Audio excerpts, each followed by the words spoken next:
चलिए मेरा बेटा, तो अभी कुछ इंपॉर्टेंट पॉइंट्स की बात करने लगा हूँ। इसको अगेन मैं जरा थोड़ा सा साइड पे हो जाए ताकि आप लोग देख लो कि कोई इशू है आपकी कन्वेंशंस के अंदर वर्क और हीट के लिए।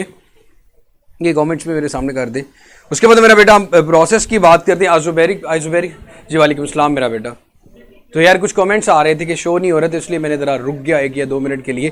खैर अभी बात करते हैं isothermal process, isochoric process, isobaric process and adiabatic process में होता क्या और ग्राफ हमारे पास प्रेशर और वॉल्यूम के दरमियान कैसे आता है, और उसके बाद कुछ इंपॉर्टेंट एमसीक्यूज की बात करेंगे।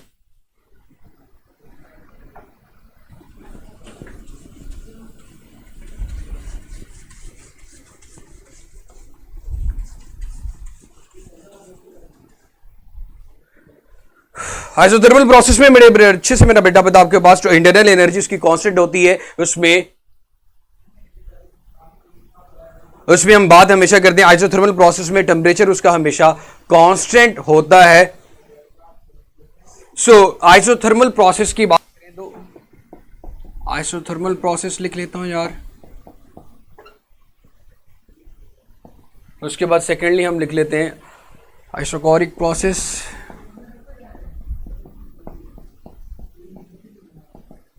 उसके बाद आइसोबैरिक प्रोसेस,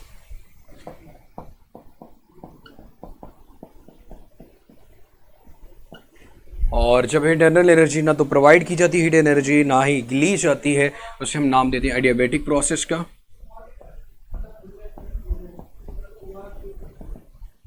सबसे पहले अगर आइसोथर्मल प्रोसेस की बात की जाए तो आइसोथर्मल प्रोसेस में आपका जो टेम्परेचर है वो कांस्टेंट होता है, किसी किस्म का इंटरनल एनर्जी में चेंज नहीं आता, इसको हम जीरो कहेंगे क्योंकि internal energy is directly proportional to the temperature. इसका मतलब कि यू की वैल्यू हमारे पास यहाँ पे कांस्टेंट रहती है। इसका मतलब जो फर्स्ट लॉ ऑफ थर्मोडायनेमिक्स हमारे पास आएगा, जब यू की वैल्यू ही जीरो आएगी तो उसके पास delta Q will be equal to W Q equal आ जाएगा।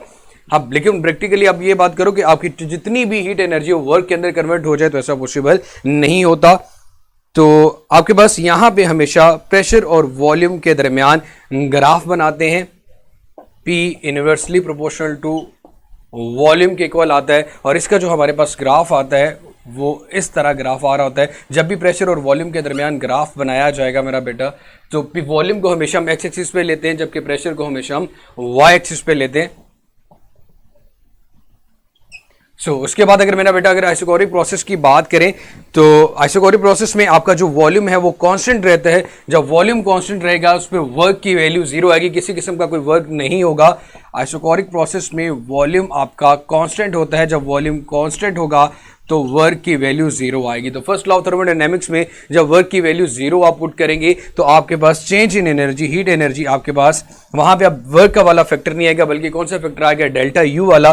तो delta Q will be equal to delta U आ जाएगा। और उसके बाद यहां पे हमारे पास जो ग्राफ आएगा, जब वॉल्यूम में कोई चेंज नहीं आएगा, तो जब वॉल्यूम में कोई चेंज नहीं आएगा तो जिस जगह पे भी उसका वॉल्यूम होगा प्रेशर इंक्रीज करता जाएगा, लेकिन वॉल्यूम में किसी किस्म का कोई चेंज नहीं आ रहा। इस तरह की एक लाइन आपके पास आ जाएगी। आइसोबैरिक प्रोसेस में आपके पास प्रेशर कांस्टेंट होता है, वॉल्यूम कांस्टेंट नहीं बल्कि प्रेशर कांस्टेंट होता है। और जब प्रेशर कांस्टेंट आएगा तो वर्क आपके पास इक्वल आएगा मेरा बेटा P डेल्टा V के इक्वल। हम लोगों ने फर्स्ट लॉ ऑफ थर्मोडायनेमिक्स में ये चीज पढ़ी हुई थी कि आपके पास जब प्रेशर को कांस्टेंट लिया जाता है उस प्रोसेस को हम आइसोबैरिक प्रोसेस कहते हैं, और आपका जो वर्क इक्वल आता है उस वक्त P डेल्टा V के इक्वल आएगा। तो फर्स्ट लॉ ऑफ थर्मोडायनेमिक्स की जो फॉर्म बन जाएगी वो हमारे पास delta Q is equal to delta U plus P delta V के इक्वल आ जाएगी।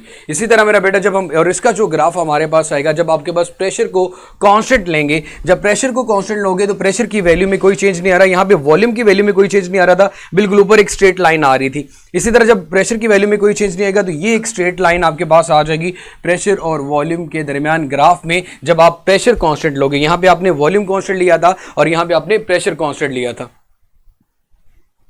चैप्टर नंबर 11 मेरा बेटा उसकी बात कर रहे हैं। उसके बाद मेरा बेटा लास्ट प्रोसेस जो एडियाबैटिक प्रोसेस है कि इन सिस्टम के अंदर ना तो हीट एनर्जी एंटर हो और ना ही हीट एनर्जी लीव करे। तो आप ये करोगे इसकी जो हीट एनर्जी है क्यों वो हमेशा क्या रहे मेरा बेटा, कांस्टेंट। जब हीट एनर्जी उसकी कांस्टेंट होगी उस प्रोसेस को हम नाम देंगे एडियाबैटिक प्रोसेस का। और यहां पे आपके पास डेल्टा क्यू की वैल्यू भी जीरो आएगी।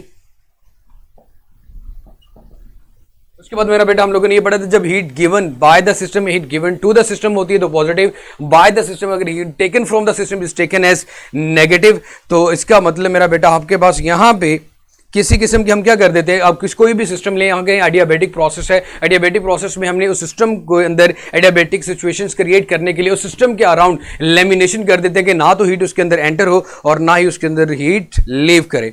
उसके बाद मेरा बेटा कुछ इंपॉर्टेंट एमसीक्यूज हैं जिनके जवाब आप लोगों ने मुझे देने हैं और देखते हैं उसका जवाब आप लोग क्या देते हो। सबसे पहले, if heat is given to the system then its temperature, अगर आप हीट एनर्जी जिस सिस्टम को देते हो वो आपके पास कौन सा प्रोसेस हो, क्या उसकी देन इट्स टेम्परेचर राइज कर जाएगा, बढ़ जाएगा या नहीं बढ़ेगा या कोई चेंज नहीं आएगा। तो इसका आंसर फिर आपके पास क्या बनता है, आपने मुझे बताना। If heat is given to a system, तो मैं यहां पे हिंट आपको दे देता हूं। If heat is given to a system, if heat is given to a system, अगर हीट सिस्टम को दी जाती है तो आपके पास क्या ऑप्शन आएगा, A B C D, 4 option लिखता हूं कि जी इट्स टेम्परेचर, इसके टेम्परेचर पे क्या फर्क पड़ेगा। इसका टेम्परेचर मैं यहां पे लिख देता हूं, मे राइज या मस्ट राइज, हमेशा बढ़ना ही चाहिए। ऐसा तो नहीं, हीट ली भी जाती सिस्टम और हीट दी भी जाती है, और मे राइज बढ़ भी सकता है, मे नॉट चेंज, उसमें कोई चेंज नहीं भी आ सकता, ये भी पॉसिबिलिटी है। एंड डी ऑप्शन आपके पास आ रहा है मेरा बेटा, बोथ बी एंड सी। सो यहां पे की पॉइंट लिख देता हूं, की पॉइंट ये है, it may be N isothermal process, it may be N isothermal process. मेरा बेटा ये आइसोथर्मल प्रोसेस में आप ये कहते हो कि आइसोथर्मल प्रोसेस में आपने टेम्परेचर को कांस्टेंट रखा। जब टेम्परेचर को कांस्टेंट रखा तो हीट एनर्जी कहां से आई, हीट एनर्जी आई जब सिस्टम ने मैकेनिकल वर्क परफॉर्म किया तो उसमें हीट एनर्जी आ गई। तो ये बात लिख सकते हैं मेरा बेटा कि उसका टेम्परेचर बढ़ भी सकता है, लेकिन ये भी हो सकता है कि उसमें किसी किस्म का कोई चेंज ना आए। तो which one is the best option, both B and C, अगर हम इस प्रोसेस को आइसोथर्मल प्रोसेस कंसिडर करें। जी बिल्कुल ऐसे ही है। उसके बाद मेरा बेटा आप लोगों ने बताना है, for an adiabatic expansion,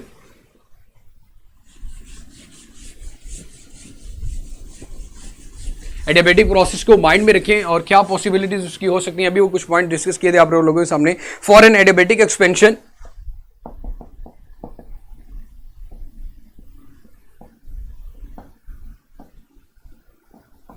for an adiabatic expansion कुछ पॉइंट्स लिखता हूं आपके पास। सो टेम्परेचर डिक्रीजेस,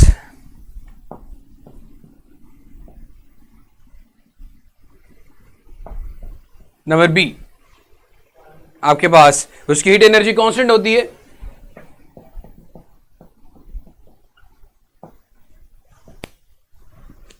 सी आपके पास mechanical energy goes out of the system,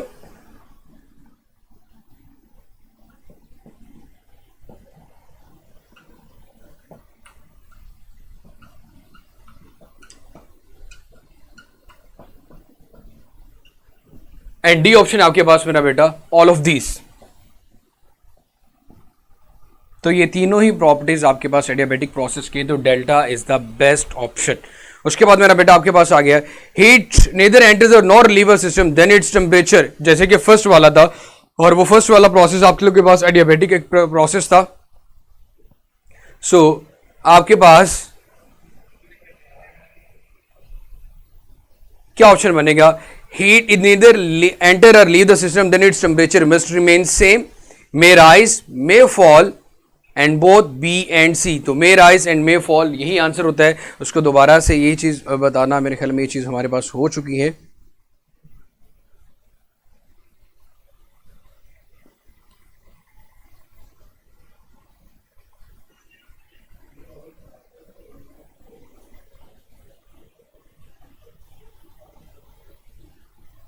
okay हम इसकी सेकंड डिवीजन की तरफ आते हैं, जो हमारा आज का जो टॉपिक है। सबसे पहले तो मैं यहाँ पे बात करूंगा हमारे पास कितने तरह के प्रोसेस होते हैं। हमारे पास मेजर अगर प्रोसेस की 2 टाइप्स होती हैं, एक होता है मेरे पास मेरा बेटा रिवर्सिबल और एक होता है हमारे पास इरिवर्सिबल। एक आपके पास आ गया मेरा बेटा रिवर्सिबल, और एक प्रोसेस हमारे पास होता है मेरा बेटा इरिवर्सिबल।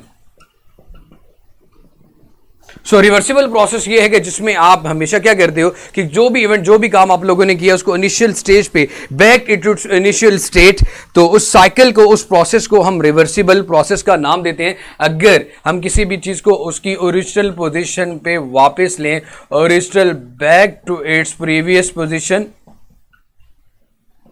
उस प्रोसेस, उस साइकिल को हम नाम देते हैं रिवर्सिबल प्रोसेस का। यहाँ पे हमारे पास एग्जांपल हैं, जैसे कि आप सॉलिड, जैसे कि आइस है, उसको मेल्ट कर दो तो लिक्विड में कन्वर्ट हो जाएगा, दोबारा फिर फ्रीज करेंगे, उसको सॉलिड में लिख सकते हैं, बना सकते हैं। तो liquefaction and expansion, liquefaction and आपके पास दूसरी एग्जांपल आ गई evaporation, sorry evaporation are the examples for the reversible process.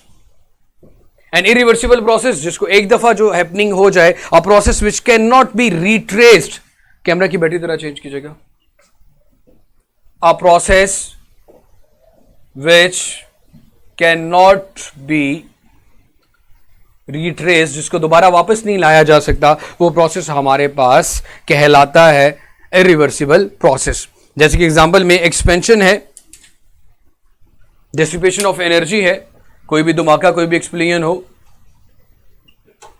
तो वो चीज दोबारा उसकी ओरिजिनल स्टेट में वापस नहीं लाई जा सकती, तो ये प्रोसेस हमारे पास रिवर्सिबल प्रोसेस कहलाता है। ओके मेरा बेटा, बैटरी चेंज होगी, तो अब हम बात करते हैं नेक्स्ट, जो बार बार हमेशा कहा जाता है इस चैप्टर में, हीट इंजन के बारे में।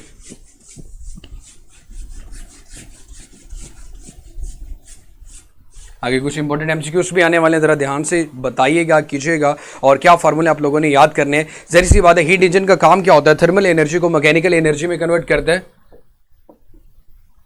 Heat engine convert thermal energy into mechanical energy.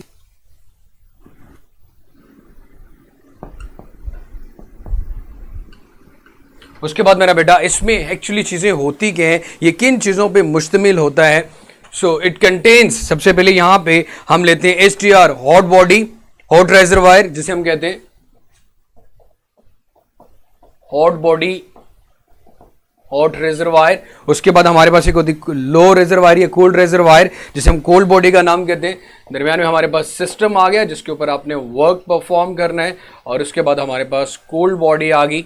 Hot body का टेम्परेचर जारी सी बात है आपके पास हाई होता है, हाई टेम्परेचर पे होती है। एलटीआर मतलब कि लो टेम्परेचर पे होती है। अब जब एनर्जी आपके पास हाई टेम्परेचर से लो टेम्परेचर की तरफ फ्लो करेगी तो आपके पास जारी सी बात है यहाँ पे क्या होगा मेरा बेटा? वर्क। और जारी सी बात है टोटल जितनी भी आपने हीट एनर्जी किसी भी सिस्टम को परफॉर्म की वो हमेशा एक्चुअली यूजफुल वर्क में तो कन्वर्ट होती है, बट टोटल यूजफुल वर्क में कन्वर्ट नहीं होती। कुछ क्या हो जाती है बेटा, वो क्या कहते हैं ना, डेसिपेट हो जाती है इन दी फॉर्म ऑफ हीट, या सिंक की तरफ आ जाती है। आप ये कह सकते हो, इसको हम सिंक का नाम भी देते हैं और इसको हम का नाम देते हैं जहां से हीट एनर्जी आ रही होती है। तो मेरा बेटा सेकंड लॉ ऑफ थर्मोडायनामिक्स की स्टेटमेंट को भी मैं यहीं से बता दूंगा, लेकिन जरा फर्स्ट लॉ, जैसे कि heat supplied by the hot body is equal to heat supplied by the hot body की अगर मैं इक्वेशन लिखूं, heat supplied by the hot body is equal to heat supplied by the hot body is equal to mechanical work plus heat energy rejected to cold body by the system, heat rejected to the cold body by the system, mechanical energy जिसने उसको useful work में convert कर दिया, mechanical energy plus heat energy rejected to the cooled system,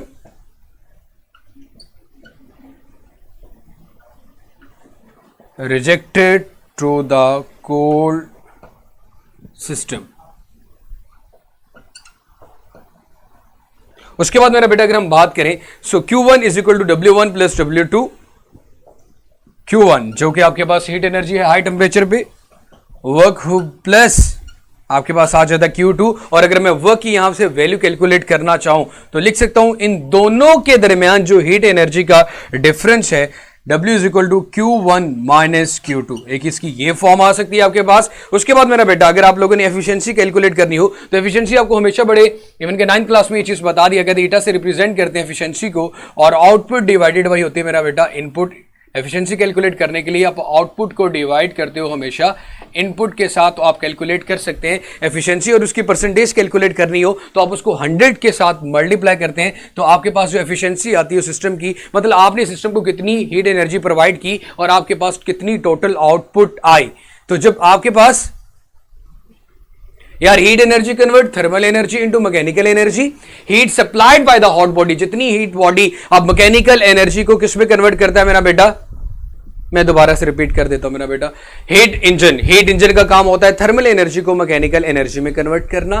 thermal मतलब heat energy को आप high temperature से heat हमेशा ट्रांसफर होती है लो टेम्परेचर की तरफ। हीट का ये सबसे आसान, जिस तरह लाइट होती है ना मेरा बेटा स्ट्रेट लाइन में ट्रेवल की, इस तरह हीट के बारे में ये बात की जाती है हमेशा, हीट हमेशा ट्रांसफर होती है from hot part two the cool part of the body. जब हीट ट्रांसफर होगी from hot part two the cool part of the body, हमने हीट्स को कन्वर्ट किया। जब किसी भी सिस्टम को हम हीट एनर्जी प्रोवाइड करते हैं, वो फर्स्ट लॉ ऑफ थर्मोडायनेमिक्स ये कहता है कि आपके पास वो कन्वर्ट हो जाता है वर्क के अंदर और टोटल इंटरनल एनर्जी के अंदर। जब वो वर्क और इंटरनल एनर्जी के अंदर कन्वर्ट होता है तो मैं ये बात कह सकता हूं कि जो वर्क है उसके अंदर तो वो कन्वर्ट हुआ, लेकिन टोटल हमारे पास जो हीट एनर्जी है वो वर्क के अंदर कन्वर्ट नहीं, मतलब आपने जितना काम किया आपको 100% एफिशिएंसी मिल जाए, ऐसा पॉसिबल नहीं होता। क्या होता है कि कुछ एनर्जी आपके पास सिंक की तरफ आ जाती है, रेफ्रिजरेटर की तरफ आ जाती है, ज़ाया हो जाती है। तो ये मेरा बेटा हमारे पास कूल बॉडी था। उसके बाद मैंने कहा था अगर इसके हम एफिशिएंसी कैलकुलेट करना चाहें तो इसकी एफिशिएंसी कैलकुलेट करने के लिए हमें आउटपुट को डिवाइड करना पड़ेगा मेरा इनपुट के साथ, और इनको मल्टीप्लाई करते हैं 100% के साथ। इज इट क्लियर मेरा बेटा? देखो बच्चे, मैं तो आप लोगों की ख्वाहिश के मुताबिक ही हूँ। जैसे आप लोगों ने बोला सर स्पीड बढ़ा दे, मैं स्पीड बढ़ा देता हूँ। आप कहते हो स्पीड कम कर दो, मैं स्पीड कम कर देता हूँ। आप लोगों की मर्जी के अकॉर्डिंग ही चल रहा है मेरे भाई। चलो मेरे बच्चे, तो आगे हमें ज़ाहिर सी बात है ईद आने वाली है, और ईद पे तो कोई भी बंदा मेरे ख्याल में हर एक को फैमिली को टाइम देना होता है, सारी चीज़ें होती हैं।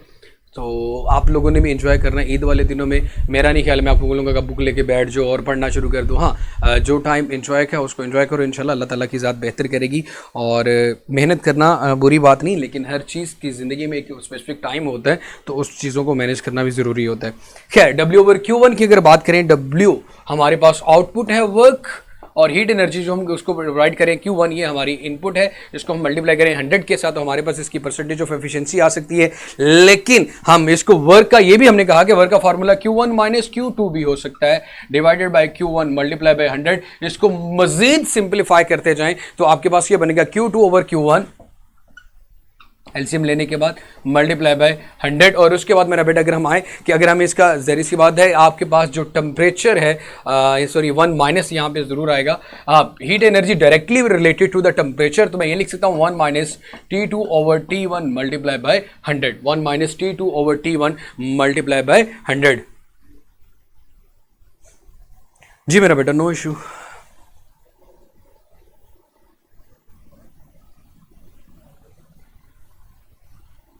Okay, second law of thermodynamics बहुत बहुत बहुत ही आसान है। इसकी दो स्टेटमेंट, लॉर्ड्स केल्विन स्टेटमेंट और क्लॉजियस स्टेटमेंट, दोनों को हम लोग पढ़ते हैं। इसको मैं, मेरा बेटा जरा साइट पे हो गया हूँ बिल्कुल, आप लोगों ने जो भी स्क्रीनशॉट वगैरह लेना हो आप ले सकते हो। और अब मैं इसको रेस करके सेकंड लॉ ऑफ थर्मोडायनेमिक्स और उसके बाद एंट्रोपी का टॉपिक है, उसको कंप्लीट करने के बाद आई थिंक सो कि हमारी जुम्मा की ब्रेक हो जाएगी। उसके बाद इंशाल्लाह हम चैप्टर नंबर 7 को करेंगे, और चैप्टर नंबर 7 को भी आज करेंगे इंशाल्लाह।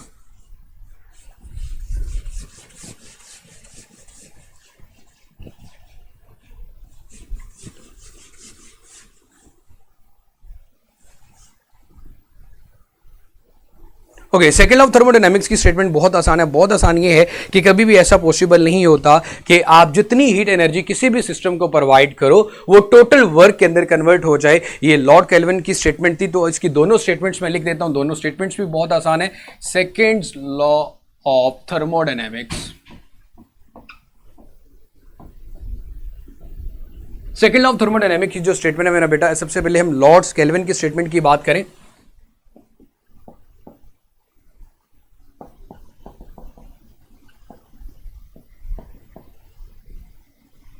और सेकंड स्टेटमेंट मेरा बेटा हमारे पास है क्लॉजियस स्टेटमेंट की बात करते हैं।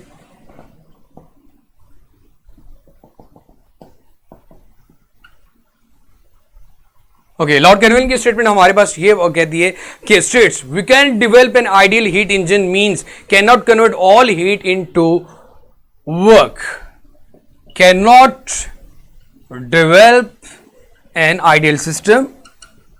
हम कोई भी एक आइडियल सिस्टम डेवलप नहीं कर सकते। आइडियल सिस्टम का मतलब है कि जितनी हीट एनर्जी हम सिस्टम को प्रोवाइड करें वो सारी की सारी आपके पास, आज चैप्टर 11 से मेरा बेटा। सो स्टेट्स हमारे पास क्या होता है, states we cannot develop an ideal heat engine, cannot convert all heat, cannot convert all heat into work. हम सारी की सारी हीट एनर्जी को वर्क के अंदर कन्वर्ट नहीं कर सकते। लॉर्ड कैल्विन की स्टेटमेंट थी। क्लॉजेस की स्टेटमेंट हमारे पास ये है कि हमारे पास कभी भी ऐसा पॉसिबल नहीं होता कि automatically by nature heat transfer हो। हमेशा लो टेम्परेचर से हाई टेम्परेचर की तरफ हमेशा यही होता है, हीट हमेशा ट्रांसफर होती है from high temperature to the low temperature. We cannot have a flow of heat, we cannot have a flow of heat, हमारे पास ऐसा फ्लो ऑफ हीट मौजूद नहीं है फ्रॉम कूल बॉडी। लेकिन यहां पे एक और मजेदार बात भी होगी, फ्रॉम कूल बॉडी, और हमारी बुक में जो कूल बॉडी है उसका जो टेम्परेचर है उसको T2 से रिप्रेजेंट किया गया है, और टू हॉट बॉडी, और हॉट बॉडी का जो टेम्परेचर है उसको T1 से रिप्रेजेंट किया गया है टू हॉट बॉडी। लेकिन यहां पे एक बात गिवन है कि ऐसा पॉसिबल तो है। So without expenditure of energy, हमें खर्च करना पड़ेगा भाई, पैसा लगाना पड़ेगा, वर्क करना पड़ेगा, अगर आप ये चाहते हैं कि हीट एनर्जी कोल्ड से हाई सिस्टम की तरफ ट्रांसफर हो। जैसे कि आप रेफ्रिजरेटर के अंदर जब कोई चीज रखते हो उसका टेम्परेचर हमेशा क्या होता है, ज्यादा, लेकिन उसके बाद उसका टेम्परेचर कम हो जाता है। क्यों? उसके वक्त आप उसको एक्सटर्नल हीट एनर्जी प्रोवाइड कर रहे होते हो। जैसे कि सबसे बेस्ट एग्जांपल आपके पास क्या की बेटा, रेफ्रिजरेटर की। ये हमारा था मेरा बेटा सेकंड लॉ ऑफ थर्मोडायनेमिक्स। उसके बाद हमारे पास कुछ कार्नेट साइकिल्स की बात करते हैं, उसको कुछ ना कुछ देख लीजिएगा। सादी कार्नेट ने 1840 में एक आपके पास एक परपेचुअल इंजन की बात की थी। कंसेप्चुअली, प्रैक्टिकली वो उसको बनाया नहीं गया था, लेकिन एक कॉन्सेप्ट दिया था। जिस तरह परपेचुअल मोशन में हर चीज होती है, इसी तरह एक कॉन्सेप्ट दिया सादी कार्नेट ने 1840 में, give a concept of a perpetual engine जो कि आइसोथर आपके पास 100% एफिशिएंसी रखता है, जो कि प्रैक्टिकली पॉसिबल नहीं है। इन सबका मैं सिर्फ इंट्रोडक्शन दे रहा हूं ताकि आप लोगों को चीज क्लियर हो जाए कि टॉपिक रहना चाहिए आपका भाई।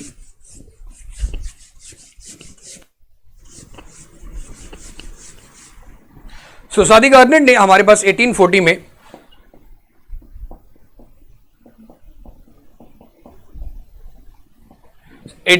में आपको give a concept of a give a concept of perpetual engine,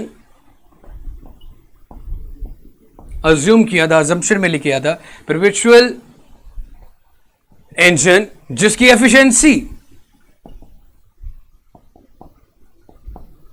आपके पास 100% है, which is not practically possible. ऐसा प्रैक्टिकली पॉसिबल हो ही नहीं सकता।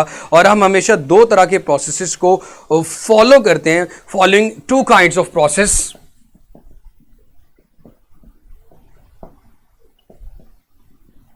टू काइंड्स ऑफ प्रोसेसेस, एक को मेरा बेटा हम नाम देते हैं आइसोथर्मल का, और दूसरे को हम नाम देते हैं एडियाबैटिक प्रोसेस का। आइसोथर्मल प्रोसेस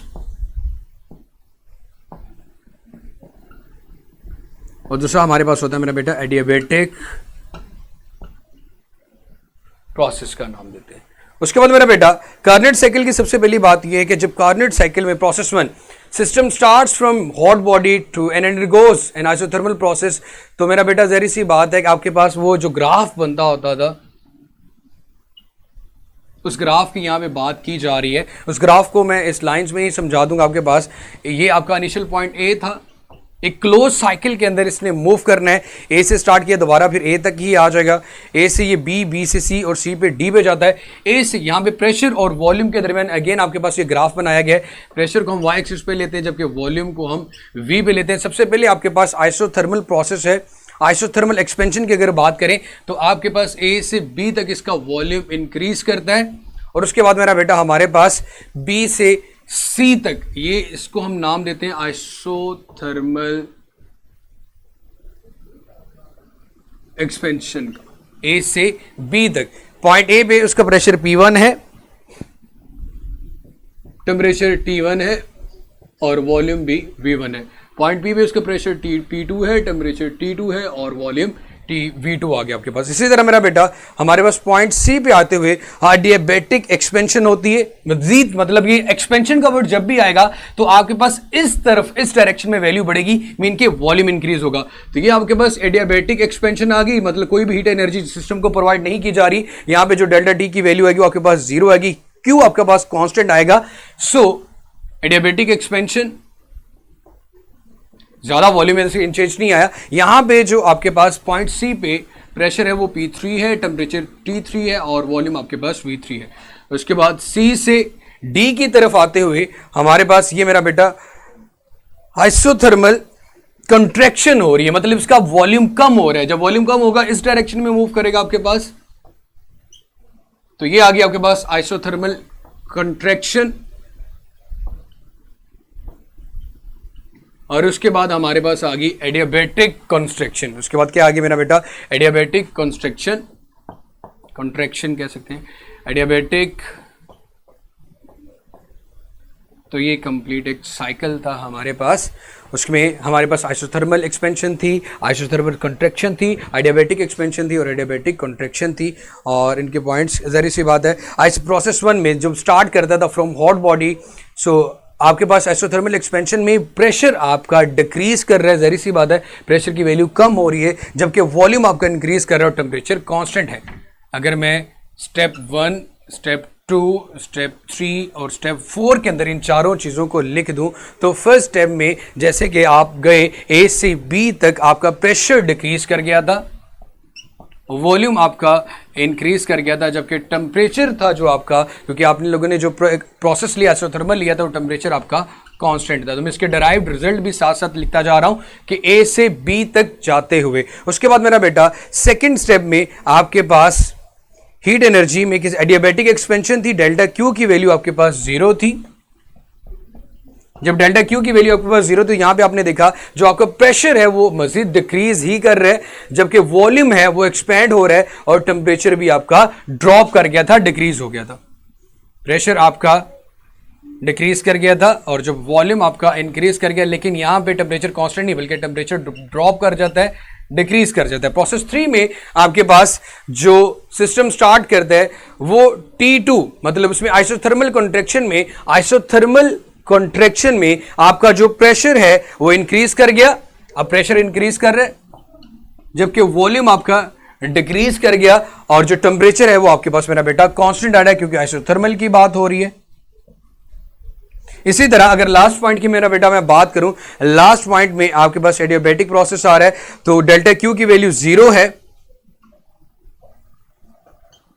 जब डेल्टा क्यू की वैल्यू मेरा बेटा 0 लेता हूं, प्रेशर आपका इंक्रीज कर जाता है, वॉल्यूम डिक्रीज कर जाता है और आपका लोगों का जो टेम्परेचर है T, वो भी T के इक्वल आ जाता है, मतलब दोबारा फिर इनिशियल टेम्परेचर के इक्वल आ जाता है। इनके जरा कमेंट्स दिखा दीजिएगा।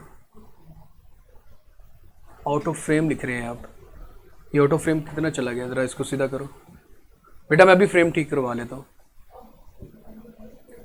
1 मिनट रह गया, उसके बाद जुम्मा की ब्रेक है। चलिए मेरा बेटा 1 मिनट में मैं आप लोगों को इस चैप्टर को तो इंशाल्लाह ख़त्म कर ही दूंगा।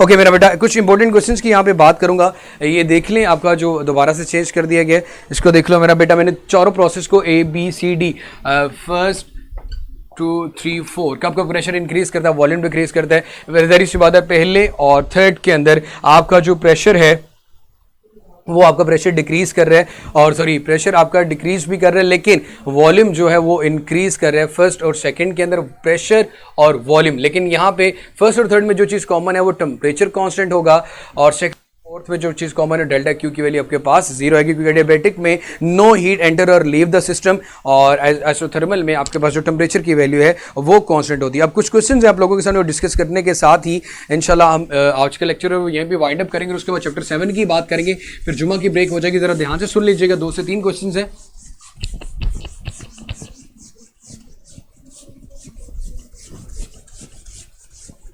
सिर्फ और सिर्फ 2 से 3 मिनट मेरा बेटा मुझे दे दे, फिर उसके बाद इंशाल्लाह हम स्टार्ट करते हैं इसको। So a heat engine can have a practically 100% efficiency if, question ये है बड़े आसान से, यहां पे ये चीज बोले जा हीट इंजन, यहां पे जब मैं वर्ड लिखता हूं ना मेरी जान practically, a heat engine practically can, practically, तो प्रैक्टिकली जो वर्ड है वो हमारे सारे कॉन्सेप्ट क्लियर कर देता है कि प्रैक्टिकली ऐसा पॉसिबल ही नहीं होता कि आप 100% एफिशिएंसी वाला कोई भी जो इंजन है वो डेवलप कर सको। मैं डायरेक्टली इसका आंसर आपको बता रहा हूं, नॉट पॉसिबल, ऐसा हो ही नहीं सकता कि प्रैक्टिकली आप कोई ऐसा सिस्टम, कोई ऐसा इंजन डेवलप कर लो जिसकी एफिशिएंसी 100% हो, but theoretically possible, not practically. Theoretically जैसे कि अभी आपने बात सादी कार्नेट इंजन की बात करी, उसने थ्योरेटिकली तो उस चीज को पॉसिबल कर दिया, theoretically possible but not practically, theoretically possible but not practically. हम प्रैक्टिकल लाइफ में जैसे कि हम जितने भी लॉज की बात करते हैं हमेशा आइडियल सिस्टम में बात करते हैं, जो कि थ्योरेटिकली तो पॉसिबल्स होते हैं बट प्रैक्टिकली नॉट पॉसिबल। उसके बाद मेरा बेटा हमारे पास एक क्वेश्चन ये आ गया,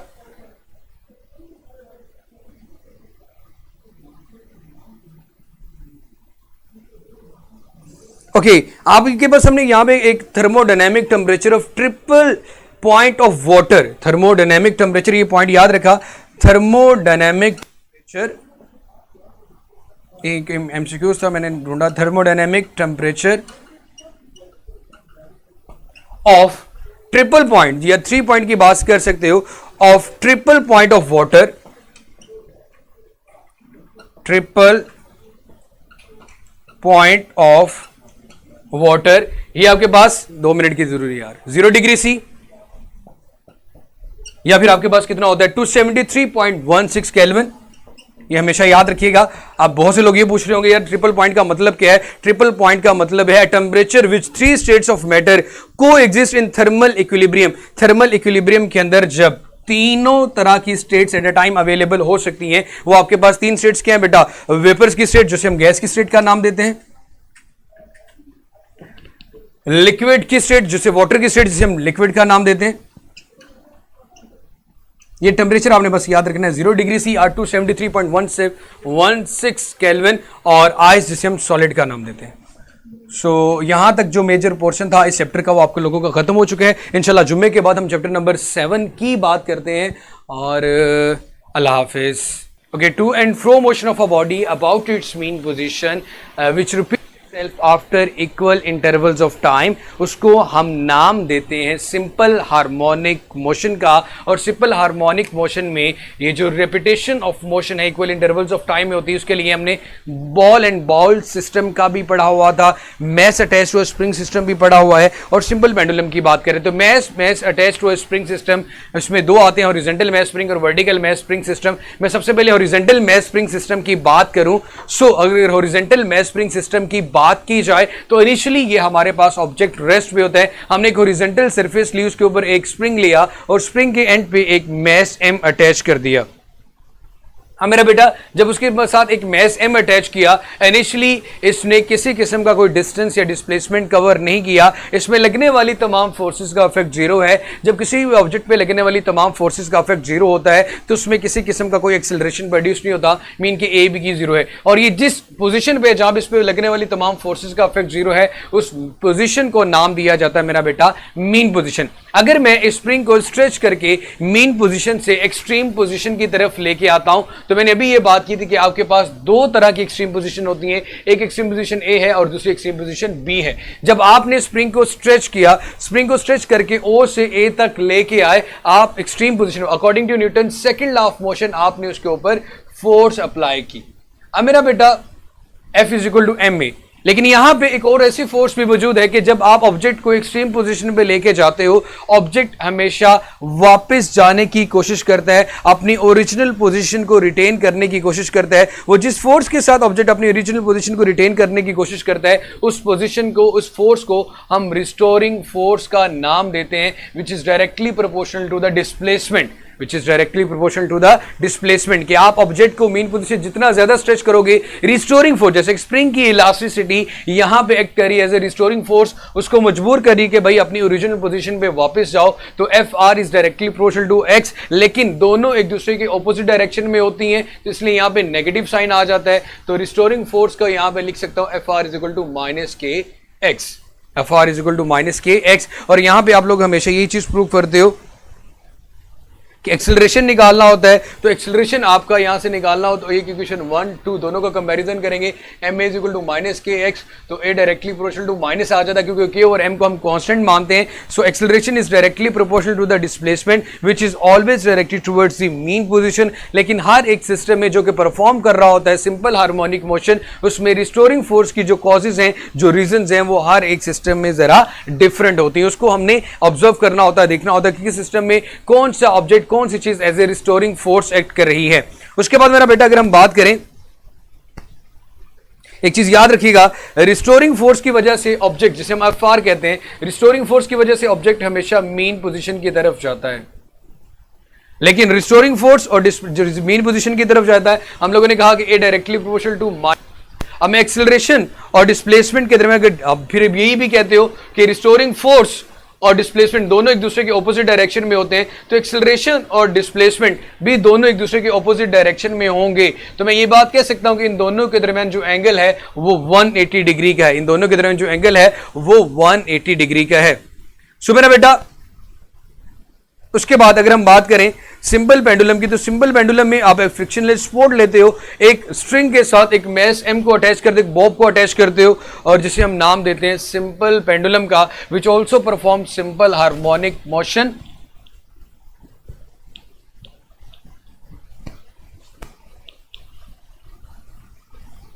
जिस पोजीशन पे ये रेस्ट में, उसको भी हम मीन पोजीशन का नाम देते हैं ओ का, जहां पे इस पे लगने वाली तमाम फोर्सेस का जो अफेक्ट है वो जीरो है और इसमें किसी किस्म का कोई एक्सेलरेशन प्रोड्यूस नहीं हो रहा। तो आप इसको डिस्प्लेस करके जब यहाँ पे ए तक लेके आते हो, अब यहाँ पे मेरा बेटा दो फोर्सेस एक्ट कर रही हैं, जैसे कि टेंशन और इसका weight vertically downward tension D. अब यहाँ पे देखो ये exactly tension D, vertically downward तो वेट आ रहा है, लेकिन यहाँ पे हमें क्या करना पड़ता है, यहाँ पे जो एंगल बन रहा है इस एंगल को हम एक्सटेंड कर देते हैं। ये चीज देखते हैं कि यहाँ पे कोई ऐसी फोर्स भी मौजूद होती है जो as a restoring force act करती है और उसको वापस इसके ओरिजिनल पोजीशन की तरफ लेके जाती है। तो हम क्या करते हैं कि वेट को हम उसके कंपोनेंट्स में, जिस तरह फोर्स को रेक्टेंगुलर कंपोनेंट्स में रिजॉल्व करते हैं, उसी तरह हम फोर्स को भी, इस तरह वेट को भी उसके रेक्टेंगुलर कंपोनेंट्स में रिजॉल्व करते हैं। मेरा बेटा हमारे पास थीटा के साथ बनने वाला जो फोर्स का रेक्टेंगुलर कंपोनेंट होता है वो एक्स कंपोनेंट होता है, जिसे हम एम जी कॉस थीटा कहते हैं। ये हमारे पास एम जी है, मतलब कि वेट है, और ये हमारे पास एम जी साइन थीटा है। आप लोगों ने ये चीज़ ऑब्जर्व की होगी कि एक्सट्रीम पोजीशन पे जाते हुए ऑब्जेक्ट कुछ देर के लिए, कुछ इंस्टेंट के लिए रुकता है। जब रुकता है इट मीन्स कि उसमें लगने वाली टेंशन टी और वेट दोनों एक दूसरे को बैलेंस कर देते हैं, कैंसल आउट कर देते हैं। तो टी और एम जी कॉस थीटा एक दूसरे के इफेक्ट को जब कैंसल आउट करते हैं तो ऑब्जेक्ट ए पे कुछ देर के लिए रुक जाता है। But M G sine theta हमारे पास यहां पे एक्ट करती है, act as a restoring force. M G sine theta हमारे पास यहां पे एक्ट करती है एज ए रिस्टोरिंग फोर्स, जिसको मजबूर करती है इसकी इनिशियल पोजीशन पे वापस जाने के लिए, इसकी इनिशियल पोजीशन पे वापस लाने के लिए इसको मजबूर करती है। उसके बाद मेरा बेटा मैं इससे रेलिवेंट कुछ एमसीक्यूज की यहाँ पे बात करूंगा और उसके आंसर्स आप लोगों ने देने हैं, और एक का आंसर तो मैंने खुद भी आप लोगों को बता दिया है। एक चीज़ याद रखिएगा, ऑब्जेक्ट मीन पोजीशन पे मोशन के दरमियान क्यों नहीं रुकता? Due to inertia. Mean position पे अगर आपका object during the simple harmonic motion नहीं रुक रहा तो उसकी रीजन आपके पास मेरा बेटा क्या है? इनर्शिया है। लेकिन एक्सट्रीम पोजीशन पे अगर आपका ऑब्जेक्ट नहीं रुकता तो उसकी जो रीजन है वो रिस्टोरिंग फोर्स है। अगर मीन पोजीशन पे ऑब्जेक्ट नहीं रुक रहा तो ड्यू टू इनर्शिया नहीं रुक रहा, और अगर कोई एक्सट्रीम पोजीशन पे ऑब्जेक्ट अपनी मीन पोजीशन की तरफ वापस जाने की कोशिश करता है तो उसकी रीजन रिस्टोरिंग फोर्स होती है। उसकी रीजन आपके पास रिस्टोरिंग फोर्स होती है, उसकी रीजन आपके पास रिस्टोरिंग फोर्स होती है, उसकी रीजन आपके पास रिस्टोरिंग फोर्स होती है। इज इट क्लियर नो मेरा बेटा? इनकी तरह कमेंट सामने कीजिएगा यार। इसको मेरा बेटा मैं रेस कर देता हूं ताकि हम नेक्स्ट कुछ एमसीक्यूज की बात करें। ओके मेरा बेटा मैं दोबारा से रिपीट कर देता हूँ। सिंपल हार्मोनिक मोशन का मतलब क्या होता है? To and fro motion of a body about its mean position which repeat itself after equal intervals of time, जो एक जैसे इंटरवल ऑफ टाइम के दरमियान हमेशा अपनी मोशन को रिपीट करे, उसे सिंपल हार्मोनिक मोशन कहते हैं। मैं स्प्रिंग सिस्टम, सिंपल पेंडुलम या बॉल एंड बॉल सिस्टम इसके एग्जांपल हैं।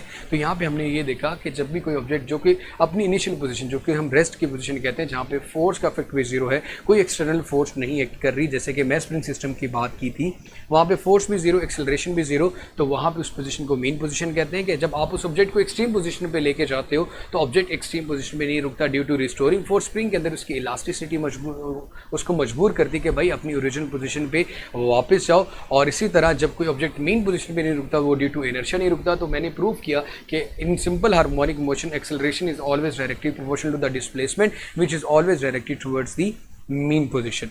अब हम यहाँ पे मैं कुछ एमसीक्यूज लिखता हूँ मेरा बेटा।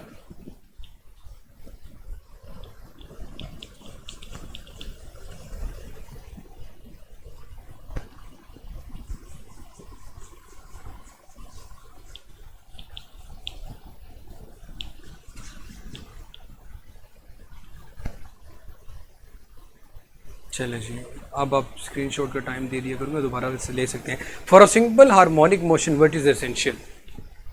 For a simple harmonic motion what is essential? Simple harmonic motion के लिए क्या चीज़ ज़रूरी है? सबसे पहले A, option B, option C and option D. Simple harmonic motion के लिए क्या क्या चीज़ें ज़रूरी हैं? फर्स्ट वन मैं लिखता हूँ मेरा बेटा रिस्टोरिंग फोर्स, सेकंड वन लिखता हूँ इनर्शिया,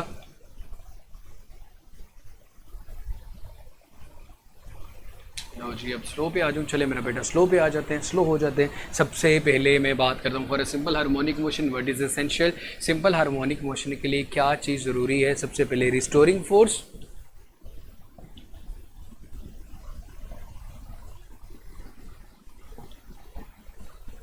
बी मेरे पास मेरा बेटा इनर्शिया, सी ऑप्शन लिखता हूं both A and B, and D option में अगर मैं लिखना चाहूं कि नन ऑफ दिस, इनमें से ऐसा कुछ भी नहीं है, तो जी क्या आंसर आएगा जनाब? चलो मेरा बेटा मैं स्लो हो गया, मुझे किसी ने कहना थोड़ा तेज करो तो फिर गलत बात होगी। जी मेरा बेटा इसका आंसर बताइएगा क्या आएगा कि सिंपल हार्मोनिक मोशन के लिए क्या चीज़ ज़रूरी होती है? रिस्टोरिंग फोर्स नहीं होगी, ऑब्जेक्ट अपनी मीन पोजीशन पे नहीं जाएगा। इनर्शिया नहीं होगा तो object mean position extreme position पे नहीं जाएगा। तो भाई यहाँ पे आपके पास व्हाट इज एसेंशियल? तो essential for the simple harmonic motion is both A and B. जी जनाब आगे देखिए, what is angle between A and X for a simple harmonic motion? What is angle between acceleration and displacement? Displacement को X से denote करते हैं और acceleration को ए के से डिनोट करते हैं। एंगल में लिख देता हूं यहां पे मेरा पास 0 डिग्री होगा, बी 180 डिग्री होगा, सी आपके पास बोथ ए एंड बी,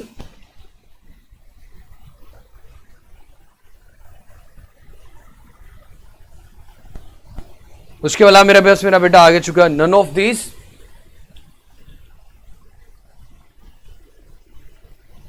तो यहां पे मेरे पास जो आंसर बनता है वो क्या बनेगा मेरा बेटा? 180 डिग्री। जैसे कि आप लोगों को पता है कि acceleration is directly proportional to the displacement, दोनों अपोजिट डायरेक्शन में होते हैं, और फोर्स और एक्सेलरेशन तो डायरेक्टली प्रोपोर्शनल होते हैं। इट मींस कि आपके पास जब दोनों की डायरेक्शन अपोजिट होगी तो एंगल यहाँ पे 180 डिग्री आएगा। B is the best option. और मैंने पहले भी बता दिया था आपको, A is always along, acceleration हमेशा रिस्टोरिंग फोर्स के अलोंग होता है, but acceleration is always from the mean position हमारे पास आ जाता है। उसके बाद मेरा बेटा एक चीज याद रखो, जब acceleration is directly proportional to the displacement, acceleration हमेशा पॉजिटिव होता है जबकि डिस्प्लेसमेंट नेगेटिव लिया जाता है। तो मैं अगर आपके सामने ग्राफ बनाऊं तो आपने मुझे ग्राफ बनाना है कि इन तीनों में से कौन सा ग्राफ एक्सेलरेशन और डिस्प्लेसमेंट के लिए ट्रू होगा।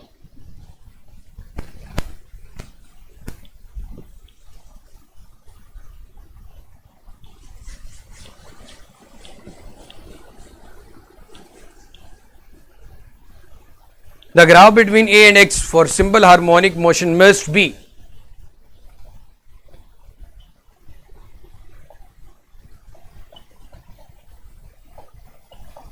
For simple harmonic motion must be, क्या होना चाहिए? देखिए आप लोगों ने ये चीज पढ़ी, A directly proportional to minus X, A directly proportional to minus X. तो ये चीज याद रखिएगा, हम लेके एक्स को हम एक्स एक्सिस पे लेते हैं और एक्सेलरेशन को हम वाई एक्सिस पे लेते हैं। तो मेरा बेटा इस चीज का मुझे जरा बताइएगा कि कौन सा ग्राफ आएगा। एक ग्राफ में ये बनाता हूं, ये ग्राफ है मेरे पास, एक्स और वाई की वैल्यूज यहाँ पे गिवन है। मैं ये बात कह सकता हूँ कि यहाँ पे आपके पास ये ग्राफ आ रहा है एक्सेलरेशन डिस्प्लेसमेंट का, यहाँ पे ए की वैल्यू पॉजिटिव है, यहाँ पे ए की वैल्यू नेगेटिव है, यहाँ पे एक्स की वैल्यू नेगेटिव और यहाँ पे एक्स की वैल्यू पॉजिटिव है। तो यहाँ पे जो फर्स्ट ग्राफ जो इंडिकेट कर रहा है वो ये कह रहा है कि आपके पास एक्सेलरेशन भी पॉजिटिव है, एक्सेलरेशन भी पॉजिटिव है और डिस्प्लेसमेंट भी पॉजिटिव है। तो ये ग्राफ कभी भी नहीं हो सकता सिंपल हार्मोनिक मोशन के लिए, क्योंकि आपके पास सिंपल हार्मोनिक मोशन के लिए एक्सेलरेशन का पॉजिटिव और डिस्प्लेसमेंट का नेगेटिव होना जरूरी है। अगर मैं बी ग्राफ बनाता हूँ और बी ग्राफ अगर इस तरह से बन जाए, एक्स और वाई एक्सिस तो आपने ले ही ली है, ओरिजिन वगैरह। अब आपके पास अगर ग्राफ की लाइन ये चीज आ रही है,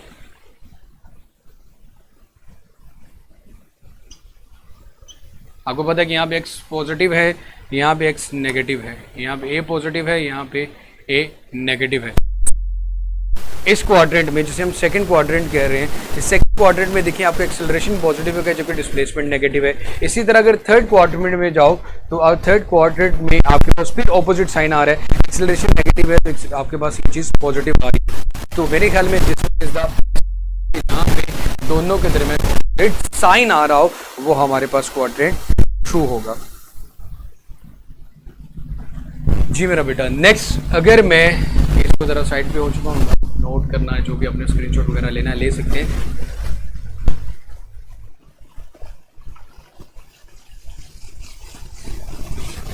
अब स्प्रिंग को अगर छोटे टुकड़ों में तकसीम कर दिया जाए तो क्या फर्क पड़ता है स्प्रिंग कांस्टेंट के ऊपर, इसको जरा ध्यान से देखिएगा। बड़ा मजेदार फार्मूला, इससे रेलिवेंट हम कुछ एमसीक्यूज भी करेंगे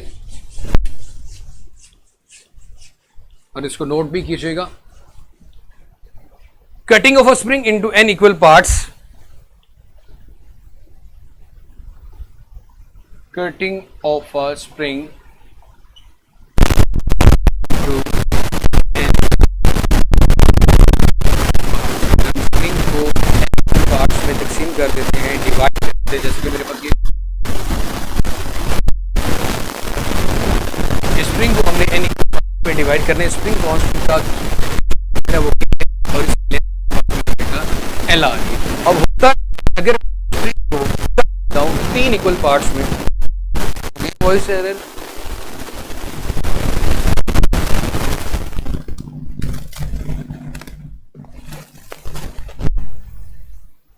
कोई वॉइस इशू है? Is everything okay?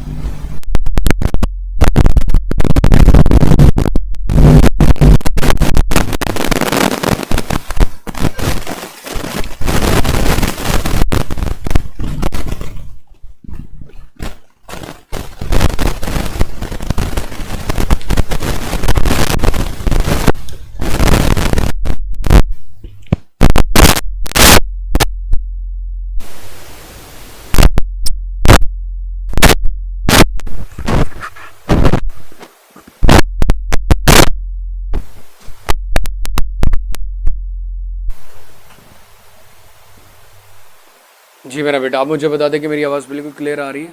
In 3 equal parts, अगर आप स्प्रिंग को 3 हिस्सों में डिवाइड करते हो तो भाई फ़र्क क्या पड़ता है? एक तो आपने उसको 3 हिस्सों में, टोटल लेंथ को 3 हिस्सों में डिवाइड कर दिया, एन को 3 में, मतलब उसकी लेंथ को 3 में डिवाइड कर दिया, तो होगा क्या मेरे भाई? होगा ये कि आप उसकी स्टिफनेस को बढ़ा रहे हो।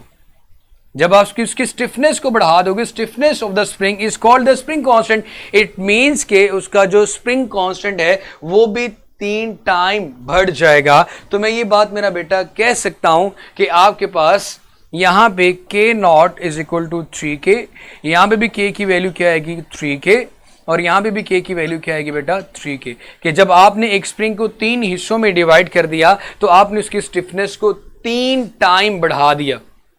मेरा बेटा उसकी भी बात होती है। जो आगे फॉर्मूला क्या आपके पास,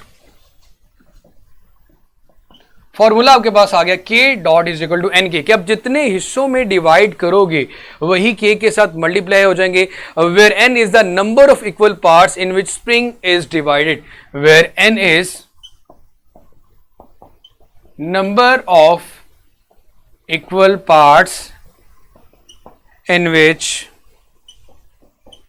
spring is divided, in which spring is divided, जिसके अंदर स्प्रिंग को डिवाइड किया जाता है, तकसीम किया जाता है।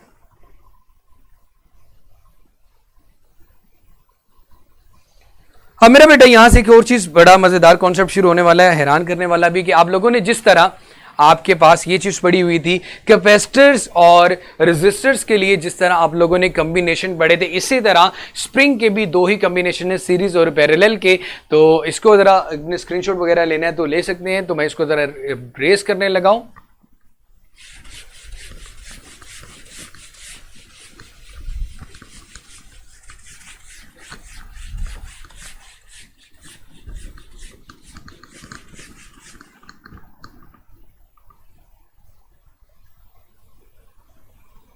Okay, combination of a spring just like the capacitors, and हमारे पास कॉम्बिनेशंस दो ही हैं स्प्रिंग के भी, कॉम्बिनेशंस ऑफ अ स्प्रिंग, एक आपके पास सीरीज आ गया और एक आपके पास पैरेलल आ गया।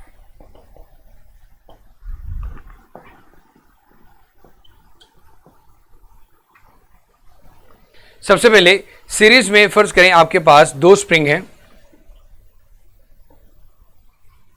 एक का स्प्रिंग कांस्टेंट K1 है और एक का स्प्रिंग कांस्टेंट आपके पास K2 है। व्हेन कंबाइंड, जब इनको सीरीज में आप कंबाइन करोगे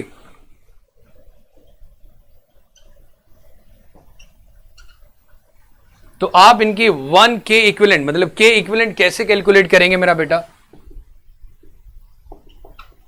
से 1/K equivalent will be equal to 1/K1 plus 1/K2। आप लोगों को ये बात बड़ी अच्छे से पता है कि K इक्विवेलेंट जब हमारे पास आएगी, ऊपर प्रोडक्ट आ जाएगा K1 K2 और नीचे इसका सम आ जाएगा K1 plus 2, product over some. लेकिन एक चीज यहां से जो चीज क्लियर होती है वो ये होती है कि आपके पास जो K इक्विवेलेंट आएगी वो लेस देन आएगी K की कोई भी मिनिमम वैल्यू से, हमेशा उसका जो K इक्विवेलेंट का आंसर आएगा वो भी लेस देन आएगा। उसके बाद मेरा बेटा अगर हम बात करें, इसका मतलब ये हुआ कि जब हम उसको सीरीज में कनेक्ट करेंगे उसकी जो स्टिफनेस है वो डिक्रीज कर जाएगी। अब अगर आपके पास पैरेलल कनेक्ट किए जाएं, आपके पास इस तरह स्प्रिंग आ रहे हैं मेरा बेटा, ये दो स्प्रिंग है, spring K1 and spring K2। इन दोनों को आपने पैरेलली जब आपस में कनेक्ट किया, इनको पैरेलल कनेक्ट करने से K इक्विवेलेंट कैसे कैलकुलेट करते हैं? तो K इक्विवेलेंट डायरेक्टली कैसे कैलकुलेट की जाती है? K इक्विवेलेंट हमारे पास आती है मेरा बेटा K1 प्लस K2 के equal, K equivalent is equal to K1 plus K2 के इक्वल, या सिंपली हम इसको लिख सकते हैं। अब यहां पे अगर मैं ये बात कहूं कि आपका जो स्प्रिंग है इफ आइडेंटिकल, अगर हमारे स्प्रिंग बिल्कुल आइडेंटिकल होते हैं, एक जैसे होते हैं, तो K1 इक्वल आएगा K2 के इक्वल, K2 इक्वल आएगा K के इक्वल, सबकी वैल्यूज क्या आ जाएगी? सेम। तो हमारे पास बन जाएगा K प्लस K। अगर मैं आइडेंटिकल स्प्रिंग लूंगा तो उनके जो कांस्टेंट है उनकी वैल्यू भी बिल्कुल सेम आएगी। मेरा बेटा ये चीज बुक में मौजूद नहीं है, इसलिए आइडेंटिटी के लिहाज से, इसलिए आपको जरा यहां से देखना होगा। सो यहाँ पे मेरा बेटा 2K आ जाएगा। इन सिंपल मैं लिख सकता हूं, अगर आपके पास आइडेंटिकल स्प्रिंग हो तो उसका K इक्विवेलेंट निकालने के लिए आप NK लिखते हो। इंटरनेशनल बुक में ये चीज़ अवेलेबल है, इसलिए आप लोगों को ये चीज़ क्लियर कर दूं कि जब भी आपका MD-CAT या E-CAT के जो टेस्ट होते हैं उसमें वो कॉन्सेप्ट लिया जाता है जो इंटरनेशनल बुक और आपकी बुक दोनों में भी हो। ओके, अब आगे आप लोगों ने एक छोटा सा MCQs का आंसर देना है। जी बिल्कुल, just like the combination of capacitors and resistors. इसको मैं ज़रा साइड पे होगी, हम लोगों ने जो भी स्क्रीनशॉट वगैरह लेना है तो आप लोग मेरा बेटा इसका स्क्रीनशॉट ले सकते हैं।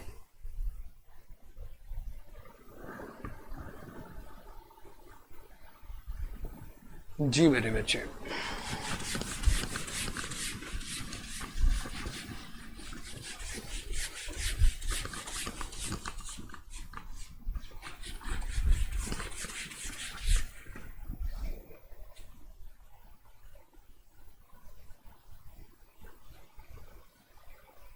स्टिफनेस कहते हैं मेरा बेटा, जब स्प्रिंग के की वैल्यू जितना मजबूत होगा उसकी स्टिफनेस उतनी ही ज़्यादा होगी। स्प्रिंग जितना स्लिंकी होता है, पतला होता है, कमज़ोर होता है, के की वैल्यू उतनी ही कम होती है। Okay, in a complete vibration the distance and displacement covered by a simple harmonic oscillators respectively are. तो जरा ध्यान से बताइएगा, इन अ कंप्लीट रोटेशन, जब सिंपल हार्मोनिक मोशन में जब भी कोई ऑब्जेक्ट अपना एक साइकिल कंप्लीट करता है, एक रोटेशन कंप्लीट करता है, in a complete rotation the distance and displacement covered by a simple harmonic oscillator, the distance and displacement, the distance and displacement covered by a simple harmonic oscillator, covered by a simple harmonic oscillator, option A, B, C और D की मेरा बेटा बात करें तो option A आपके पास 0 है, option B आपके पास एक चीज़, जैसे कि फर्स्ट आपके पास डिस्टेंस लिखा हुआ है, डिस्टेंस 4a है जबकि डिस्प्लेसमेंट 0 है, या फिर आपका जो डिस्टेंस है वो 0 है जबकि डिस्प्लेसमेंट 4a है। डी ऑप्शन में आपके पास लिखता हूँ, या दोनों ही 4a हैं। मेरे बड़े अच्छे से पता है कि ये मीन पोजीशन है, ये आपके पास एक्सट्रीम पोजीशंस होती हैं, ए, मतलब यहाँ से यहाँ, यहाँ से यहाँ तक गया, या फिर यहाँ से यहाँ तक गया, तो दो मतलब टोटल आपके पास जो डिस्टेंस बनता है मेरा बेटा वो 4a बनता है। बट आपको लोगों को ये चीज़ क्लियर हो जानी चाहिए, फॉर अ क्लोज पाथ, जहाँ से ऑब्जेक्ट जब अपनी मोशन स्टार्ट करता है और उसी पोजीशन पे वापस आ जाए तो हम हमेशा ये कहते हैं for a close path the total displacement is 0। जो डिस्प्लेसमेंट होता है क्लोज पाथ के लिए वो हमेशा 0 होता है। इट मीन्स कि डिस्टेंस इसका 4a है बट डिस्प्लेसमेंट आपके पास 0 है, तो B is the best option. Okay, अगला बड़ा आसान है, the product of time period and frequency is equal to the product. आपको बड़े अच्छा पता है कि F is equal to 1/T होता है, या T लें तो मेरा बेटा 1/F होता है। अगर इन दोनों का प्रोडक्ट लिया जाए F इंटू T तो उसका आंसर हमेशा मेरे पास क्या आएगा मेरा बेटा 1। ये भी MCQs आया हुआ है, the product and frequency and time period is always equal to 1। Okay मेरा बेटा, simple harmonic motion, uniform circular motion का जो थोड़ा सा कॉन्सेप्ट है वो भी जरा रिवाइज कर देता हूँ। अगेन अगर लोगों ने जो स्क्रीनशॉट वगैरह लेना है तो ले सकते हैं मेरा बेटा।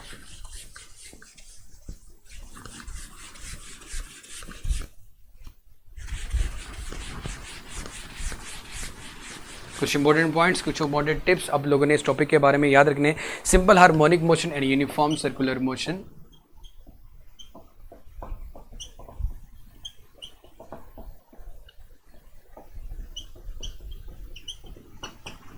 सिंपल हार्मोनिक मोशन, यार ये चीज़ याद रखो कि हर तरह का टेस्ट में क्वेश्चन पूछा जाता है, कुछ आसान भी होते हैं, कुछ मुश्किल भी होते हैं और कुछ लग पता जाता है आपको।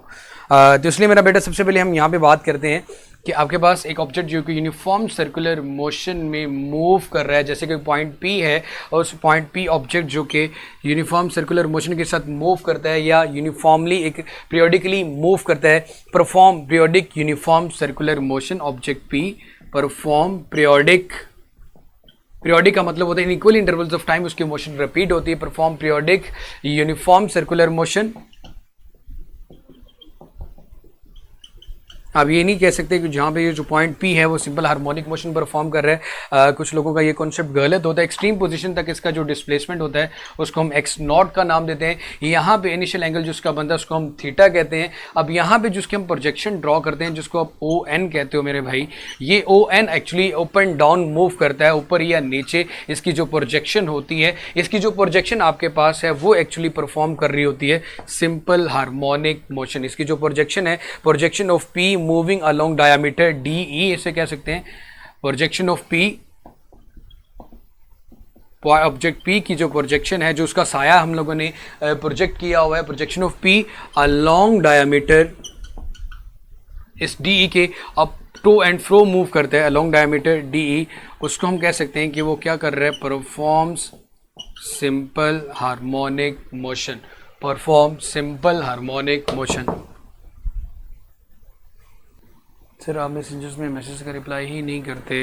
मेरा बेटा एक्चुअली टाइम ही नहीं मिल रहा था, तो हाँ आज अब ईद की छुट्टियां आ रही हैं तो आपके जो मैसेंजर्स के मैसेजेस हैं वो इंशाल्लाह आज मैं ज़रूर देखूंगा मेरा बेटा।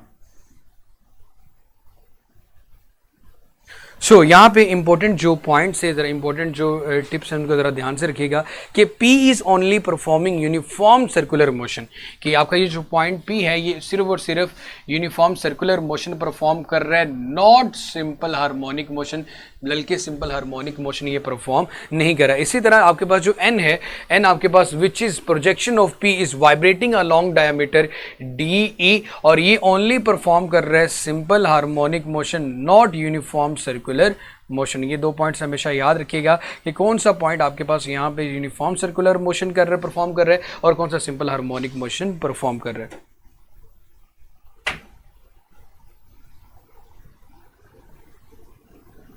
तो ये क्वेश्चन भी पूछा जाता था, projection of an object performing uniform circular motion is vibrating along diameter, so what will be the motion of projection and original object represent. तो आपको अगेन वही बात कि आपके पास जो ऑब्जेक्ट ओरिजिनली होता है यूनिफॉर्म सर्कुलर मोशन परफॉर्म कर रहा होता है, जबकि उसका जो प्रोजेक्शन होता है वो आपके पास सिंपल हार्मोनिक मोशन परफॉर्म कर रहा होता है। ये आप कुछ डिस्प्लेसमेंट, कुछ रिलेशनशिप्स आप लोगों ने जो याद रखने हैं, जो इंस्टेंटेनियस डिस्प्लेसमेंट मीन और एक्सट्रीम पोजीशन पे जब आप लोग कैलकुलेट करते हो। सो रिलेशन में आपके पास इंस्टेंटेनियस डिस्प्लेसमेंट की बात की जो हमारे पास होता है x equal to X naught sine theta अगर हम बात करते हैं, और इसी तरह मीन पोजीशन के ऊपर हम लोगों ने ये चीज़ कैलकुलेट करी। उसके बाद इंस्टेंटेनियस वेलोसिटी के लिए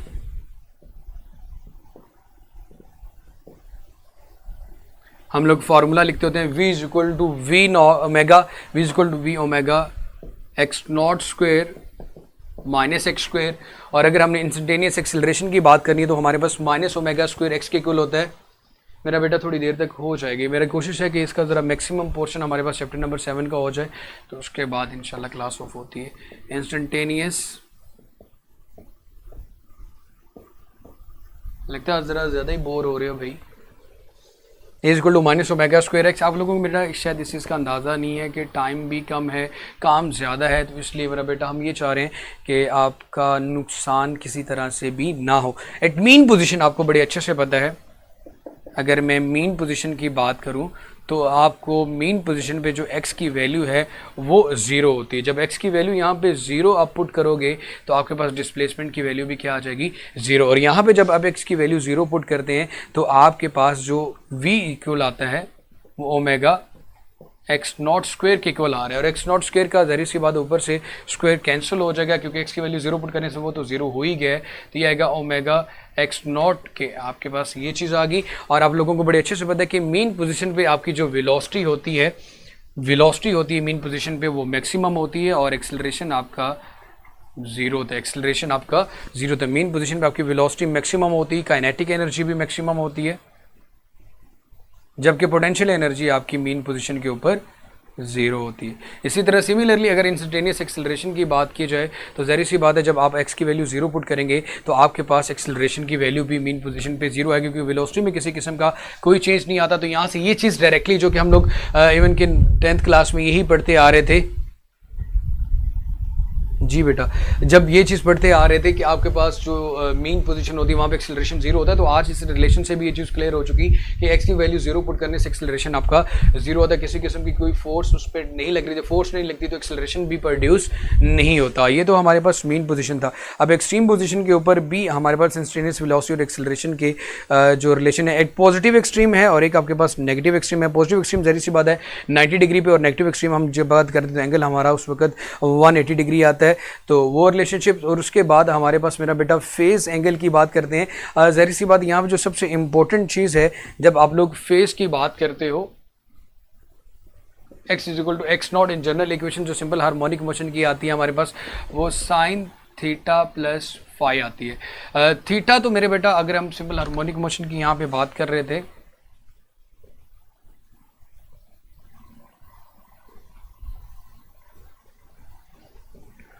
ऑब्जेक्ट जो एंगुलर डिस्प्लेसमेंट कवर करता है उसको हम थीटा कहते हैं, लेकिन इनिशियल पॉइंट से फाइनल पॉइंट तक जो डिस्प्लेसमेंट या जो एंगल होता है उसको हम फाई कहते हैं, उसको हम फाई कहते हैं, उसको एंगल कहा जाता है। और हमारा जो इंस्टेंटेनियस डिस्प्लेसमेंट होता है वो डायरेक्टली डिपेंड करता है आपके पास एंगल फाई पे। अगर फाई की वैल्यू मैं 0 डिग्री पुट करता हूँ, या फाई की वैल्यू मैं 90 डिग्री पुट करता हूँ, या फाई की वैल्यू मैं 180 डिग्री पुट करता हूँ, तो मेरे पास इंस्टेंटेनियस डिस्प्लेसमेंट की जो वैल्यूज़ हैं वो भी चेंज होती है। या फाई की वैल्यू मैं आपके पास 270 डिग्री पुट करता हूँ।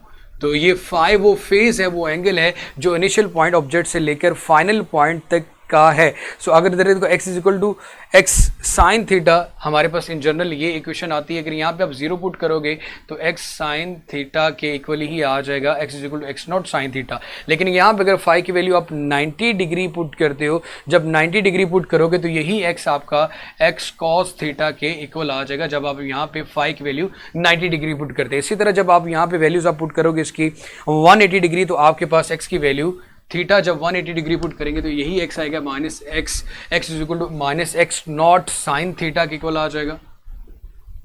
इट मीन्स कि आपका इंस्टेंटेनियस जो डिस्प्लेसमेंट है वो डायरेक्टली डिपेंड कर रहा है आपके। सो यहाँ पे अगर मैं इसी से रेलिवेंट इक्वेशन पूछूं कि आपके पास ये चीज़ मुझे बताएं कि कौन सी इक्वेशन सिंपल हार्मोनिक मोशन की इक्वेशन है। एक मैं लिख लेता हूँ मेरा बेटा, यहाँ पे इसको रेज कर देता हूँ, X is equal to X naught sine theta, X is equal to X naught sine theta. Option A लिख लेता हूं, क्या ये सिंपल हार्मोनिक मोशन की इक्वेशन है। एक्स बी लिख लेता हूं, X is equal to minus X naught sine theta. C लिख देता हूं मेरा बेटा, आपके पास आ जाती है X is equal to minus X naught cos theta. और अगर मैं डी ऑप्शन की बात करूं तो मैं लिखूं ऑल ऑफ दीज।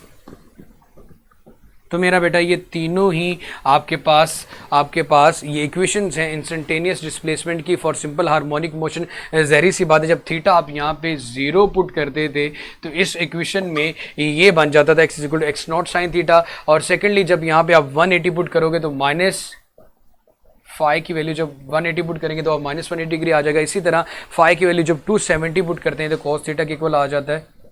तो ये सारी ही इंस्टेंटेनियस डिस्प्लेसमेंट की इक्वेशंस हैं for the simple harmonic motion.